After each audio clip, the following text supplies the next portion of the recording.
The death of Fredo Santana shocked and stunned the hip-hop community. He was only 27 years of age and on the path to rehabilitation from his lean addiction. However, the universe had other plans for Fredo, leading to a horrifying final 24 hours. Early life.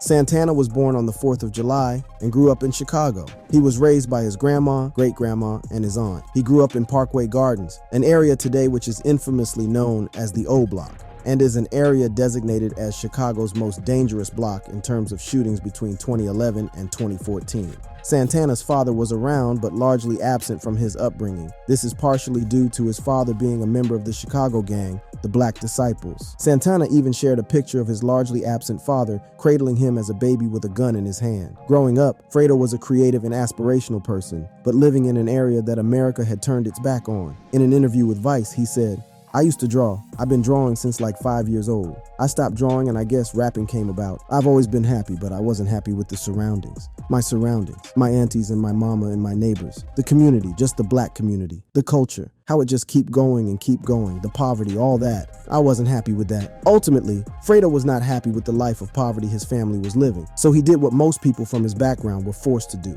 Fredo said, "Probably at like 10, I was like, Mama, what the is going on? I mean, she ain't got no money." So like 11 and 12, I started selling crack. I needed shoes and I'm watching this on TV like, I need this.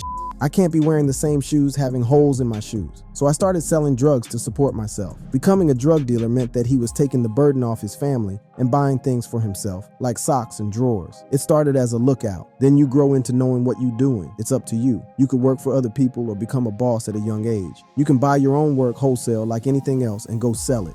I sold to family members and their friends and neighbors. I mean, somebody was gonna do it. Might as well keep it in the family. People grow up so fast. Real fast. By 12, I was buying my own socks, drawers, taking care of myself like a grown man.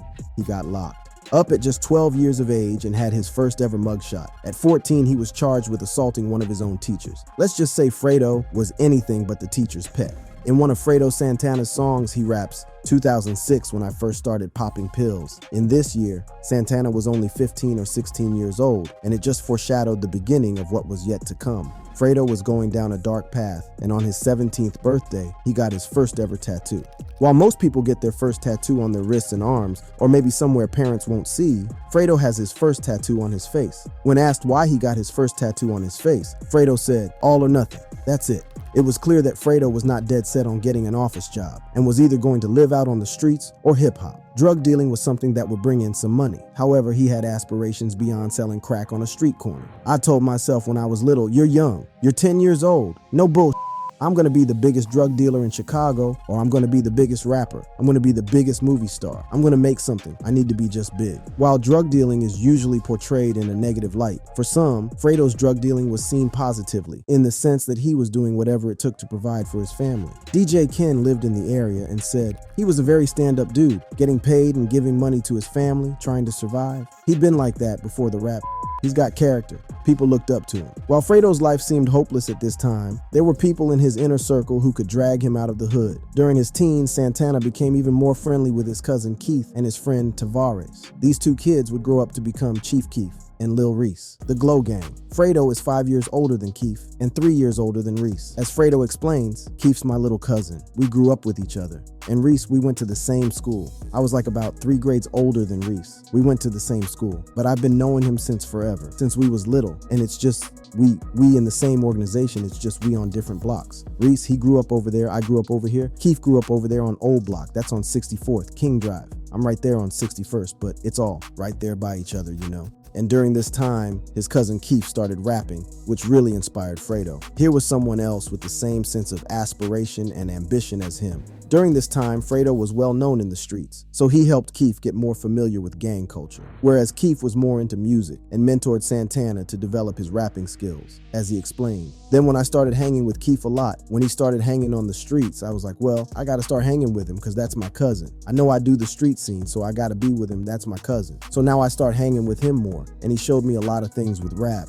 and I showed him a lot of stuff with the streets, and yeah, we mixed together. And we start back with Reese because I ain't meet up with him in years, and then we formed GBE. His gang was known as the Glow Gang and Glory Boys, and became known across Chicago, either through the rapping of Chief Keef or the gangbanging of Fredo Santana. Whether it was through love or fear, everyone knew who Fredo was. He said, we was already famous in Chicago, everybody knew us. Like they knew Keef went through a lot out there on the streets going crazy, not me. I wasn't rapping like that. I was just really known in the streets. Everybody knew me from everywhere, even opposite gang members all around. I've been selling drugs since 12 years old. Reese, they knew from the streets and always rapping. Although it's not clear exactly why, Fredo was locked up in 2010. And arguably the most important moment in Santana's life happened when he was in jail, but took place outside in Chief Keef's grandma's house, the rise of Chief Keef. On December 4th, 2011, gunshots were fired from a blue Pontiac Grand Prix in the Washington Park neighborhood. When the police arrived, one of the suspects was aiming a gun at them. The police shot and chased after 3 men. One of them escaped, but 2 were apprehended. Among the 2 men captured, one of them was Chief Keef. By then, Keef was a relatively big rapper in Chicago. He had 400,000 views on the video for his song Bang and wanted to put up more videos. Keef was arrested, and around New Year's Day, he was put on house arrest and had to live at his grandmother's apartment for 30 days, followed by another 30 days of home confinement. He made use of this time and filmed videos for the song I Don't Like and Love Sosa. The world was introduced to Chicago drill music and was quickly craving more and more of it. Then remixes came for his songs by Lil B and Soulja Boy. When Fredo got out of jail in February 2012, his cousin was a superstar. Fredo said, "See, I got straight out of jail February 3rd of last year. And while I got out of jail, he already had songs with Soulja Boy, you know. When Keef got locked up for popping a gun on a police officer, I was with him." Chief Keef would have another career boat later that year. As part of his Cruel Summer compilation, Kanye West did a remix of I Don't Like alongside Pusha T, Big Sean, and Jadakiss. With Chief Keef a star, Fredo had to switch his role as the big brother figure. Instead of protecting Chief Keef from gangs in Chicago, he was now concerned with how the media was treating him. Many of the media's interviews with Keef were rather exploitative and did not really respect him as an artist. "We don't trust a lot of people. Chicago, you know, a lot of people cross you and types of stuff. I've been through a lot. Even family will cross you. Keef been through a lot. He been through a whole lot. Whole lot as a kid, and still a kid, man. He's 17. They were like trying to trick him or something. Don't trick him. Ask him real questions. Have a genuine conversation with him. They were like trying to trick him into saying dumb stuff." Even though Fredo was in jail, Keef made sure that his cousin was still part of the movement. The song I Don't Like contained the lyrics, "Fredo in the cut, that's a scary sight." In reference to these lyrics, Fredo called his first ever mixtape, Scary Sight, a scary sight. The scary sight reference alludes to Fredo's reputation around the streets. In interviews, Fredo is a friendly and down-to-earth guy, but in the context of where he lives, he needed to be feared. As he explains, "Yeah, I can get scary if someone trying to hurt me or my family. Other than that, nah. It started on my first album. From my first songs, it came off like that. I don't know. I can be just happy right now, but soon as I go into the booth, I'm angry. You know, it's probably when I put the mic on and hear the beats, I think about my childhood and think of all the bad stuff. I don't know. I gotta be rapping about bad stuff." During this time, the Glory Boys had no idea that Chicago drill was going to take over the world and still be relevant.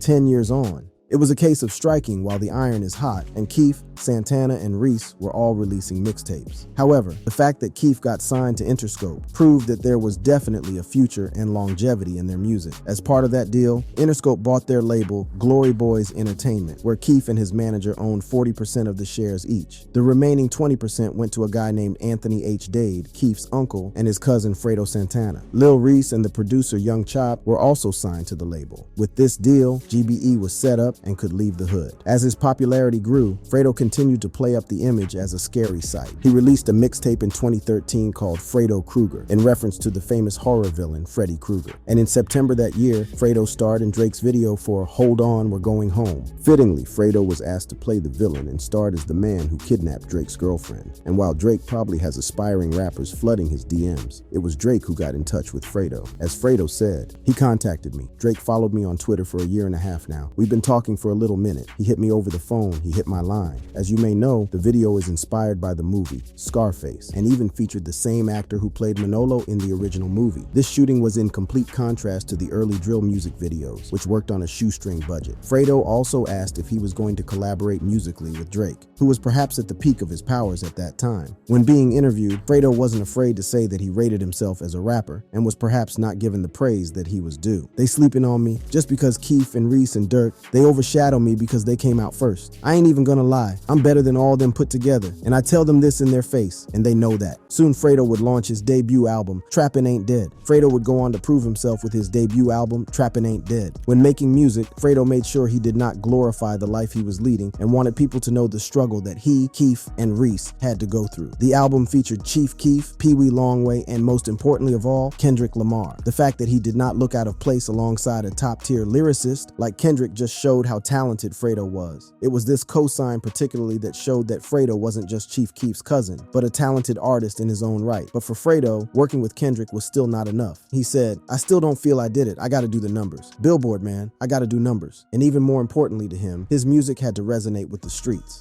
One of my homies just told me today, "Yo, they were saying your lyrics in Hip Hop Weekly for the Jealous song." That's the biggest thing when you in jail is the music magazines. That's what gets us by. In January 2014, Glory Boys Entertainment was no more and was starting a new record label named Glow Gang. With their success in the music industry, you would think that it would be clear sailing from here on in. However, things are a little more complicated than that. In April 2014, the Glow Gang rapper Blood Money was tragically killed, and this was only a few weeks after being signed. Blood Money's big mistake was staying in the hood. One of his neighbors told news outlets, "He wasn't one of those types where he felt as like he made it and he was too good for us. He was right here with us still, day before yesterday. That's how he got killed last night, because he's representing his hood." And it became clear to all of the Glory Boys that it wasn't really safe in Chicago. As well as being affiliated with gangs and whatnot, the sad reality is that people were literally killing people out of jealousy. As Blood Money's neighbor added, he made it, and they was mad. He had a lot of people just jealous of him, and it's sad. He came from nothing to that. Look at him. He didn't deserve that at all, moving to LA. So that summer, the Glory Boys moved to LA. Fredo's career was taking off, but because he wasn't signed to a label and was an independent artist, he felt like he wasn't getting the proper recognition. Every year, the hip-hop magazine XXL releases its freshman list, which contains rappers who they think will become the next big thing. In 2014, Santana was nominated for the XXL freshman list, but did not make the cover. Instead, the cover featured artists such as Chance the Rapper, Lil Durk, Troy Ave, Vice Mensa, and many others. On Twitter, one fan asked, "How does that Fredo Santana 300 not make the XXL freshman class?" Fredo responded, "Cause I'm not signed with no gay ass label, but the streets know what's up." He later tweeted, "I'm trying to make Forbes that cover, so my fans y'all can stop at me about it." But towards the end of 2014, Fredo's experience on the streets was needed once again. While the Glory Gang was blowing, another group from Atlanta threatened to take their spotlight, a group by the name of Migos. Tension had been brewing between Migos and GBE. Sneak disses were exchanged, followed by Twitter arguments. But things got real when Migos were in Chicago and caught Glow Gang member Capo in a restaurant and confronted him. Capo was on his own, so wasn't in a position to fight back. There was a verbal back and forth, but it did not escalate into violence. When this kicked off, Fredo hopped onto social media and put his foot down. He sent out a series of tweets. First, he tweeted, "Mago Saddle, I'm in LA, but stop playing with Capo on BD for. I get y'all whole camped killed facts. My word is law, so don't test." And to show that he was serious, Fredo tweeted, "I will do the time for it too," smiling face with sunglasses emoji, and then sent out a message to anyone who messes with his crew. He tweeted, "On BD, go for any rap.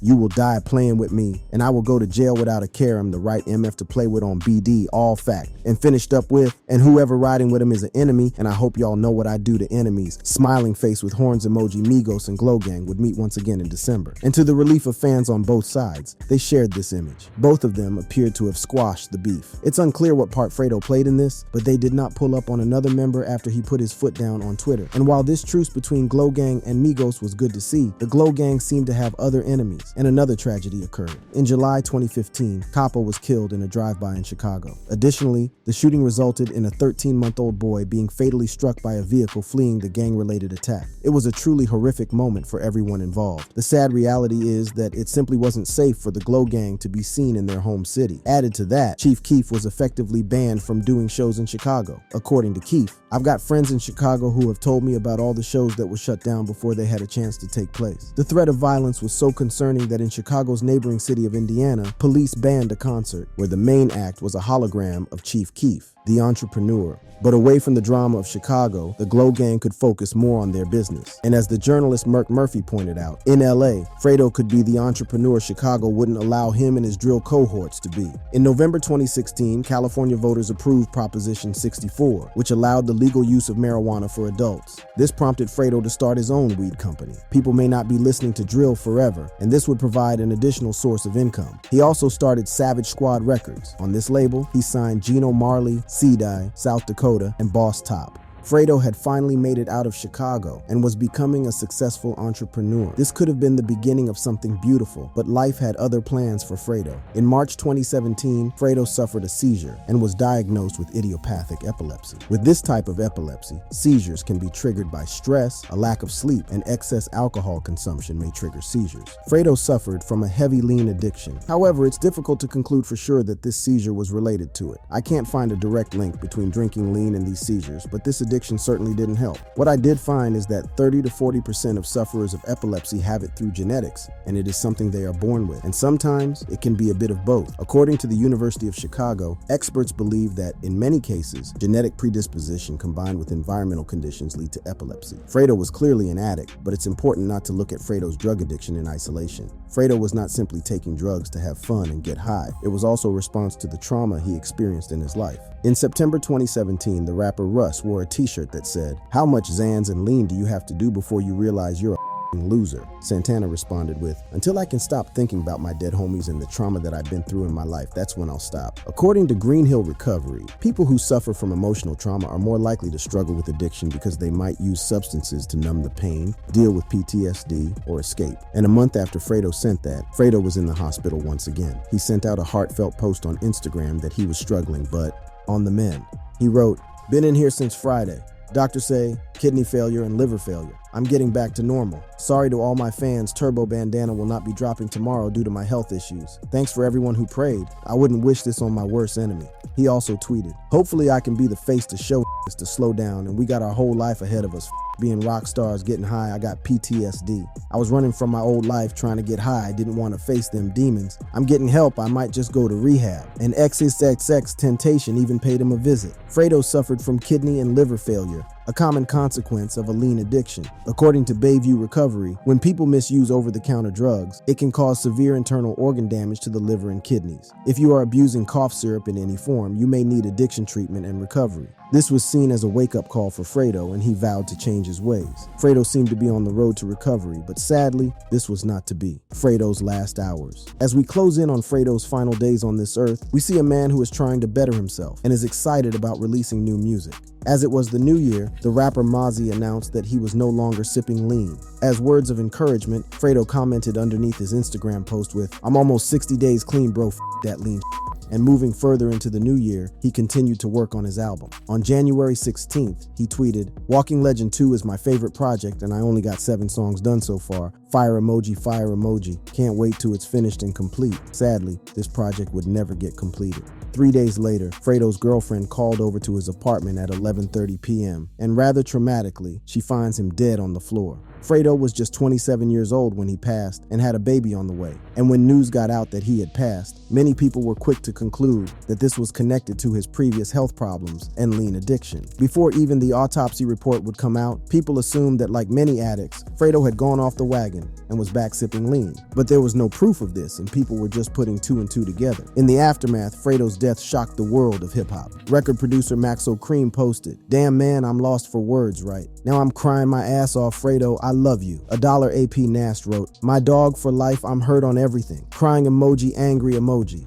And while his father wasn't the perfect parent, it was still a devastating experience to live to see one of your children pass away. He wrote on social media, "I don't know where to begin. I'm a father of 6. Not the best father in the world, but I've always been there. Now Derek was my second born, named after my mentor, my oldest brother. This is truly coming from my heart, for I'm a loss for words." The autopsy report. It was not until August 2018 that we would finally have the autopsy report on Fredo. A Los Angeles County coroner ruled that cardiovascular disease was the main thing responsible for it. A cardiovascular disease is described as a general term that describes a disease of the heart or blood vessels. News reports about the autopsy do not go into which type of cardiovascular disease, but whatever it was, it proved fatal. The report also said that idiopathic epilepsy played a part too. This type of epilepsy epilepsy is described as a genetic disorder, meaning that this was something he was born with. Fredo was prescribed the drug Keppra to deal with the seizures, but this did not have the effect on him that he had hoped. The report stated he had seizure episodes frequently every month that tended to appear as a cluster of seizures,